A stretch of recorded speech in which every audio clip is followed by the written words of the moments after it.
சென்னை கீழ்ப்பாக்கத்தில் உள்ள தனது வீட்டின் மீது தாக்குதல் நடத்தப்பட்டதாக சவுக்கு சங்கர் எக்ஸ் தளத்தில் பதிவிட்டிருக்கிறார். தூய்மை பணியாளர்கள் என கூறிக்கொண்டு வீட்டினுள் நுழைந்து தாக்குதல் நடத்தப்பட்டதாக சவுக்கு சங்கர் புகார் அளித்துள்ளார். கூடுதல் விவரங்களை செய்தியாளர் சுப்பிரமணியன் வழங்க கேட்கலாம்.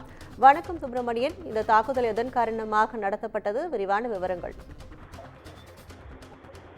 யூடியூபர் சவுக்கு சங்கருடைய வீட்டில் தூய்மை பணியாளர்கள் முற்றுகையிட்டு போராட்டம் நடத்தி வருவது பரபரப்பை ஏற்படுத்தி இருக்கிறது. யூடியூபர் சவுக்கு சங்கர் கடந்த வாரம் சமூக வலைதளத்தில் நடைபெற்ற ஒரு விவாதத்தில் தூய்மை பணியாளர்கள் பற்றி இழிவாக பேசியதாக குற்றச்சாட்டு எழுந்தது.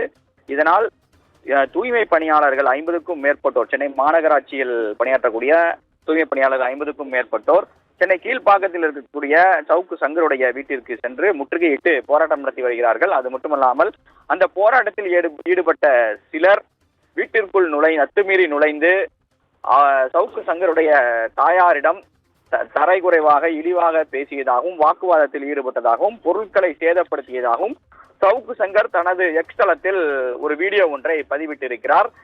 அதே போல அந்த அத்துமீறி நுழைந்த நபர்கள் வீடியோ கால் மூலமாக தனக்கு மிரட்டல் விடுத்ததாகவும் அவர் தனது எக்ஸ் தளத்தில் பதிவிட்டிருக்கிறார். போராட்டம் நடத்தி வருபவர்களுடன் போலீசார் பேச்சுவார்த்தை நடத்தி கொண்டிருக்கிறார்கள். போராட்டம் தொடர்ந்து கொண்டிருக்கிறது.